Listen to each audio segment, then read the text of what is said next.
Hi everyone, কেমন আছো সবাই? প্রথমেই বলি এই ভিডিওটা 21 তারিখের। ল্যাদ খেতে খেতে ভিডিওটা আমার এডিটই করা হয়নি। আমি আর আমার ফ্রেন্ড গেছিলাম সোনারপুর বইমেলাতে। নামেই বইমেলা, গিয়ে দেখলাম বইমেলার থেকে ফুড কোর্টে বেশি ভিড়।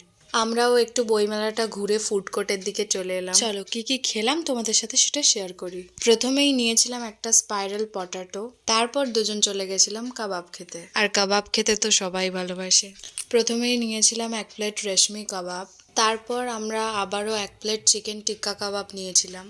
লাস্ট খেয়েছিলাম দুজনে 1 প্লেট করে স্টিম মোমো। সব খাবার ঠিকঠাকই ছিল, কিন্তু এই মোমোটা খেতে একদমই ভালো ছিল না। মোমোর মধ্যে টোটালি কিছুই ছিল না, মানে একদম সামান্য, নেই বললেই চলে। এর আগেও একবার মেলা থেকে মোমো ট্রাই করেছিলাম, সেম জিনিসটা আমার সাথে হয়েছে। আমি তো ঠিকই করে নিয়েছি, মেলা থেকে আমি আর কোনোদিনও মোমো ট্রাই করব না। তারপর দুজন গল্প করতে করতে হেঁটে হেঁটে বাড়ি চলে এলাম। দাঁড়াও, তোমাদেরকে দুটো কিউট কিউট জিনিস দেখাই। এই দুটো কাপই আমাকে আমার ফ্রেন্ড গিফট করেছে। দেখতে কি কিউট না? আমার তো বেশ ভালো লেগেছে। তোমাদের ভিডিওটা কেমন লাগলো আমাকে জানিও। বাই।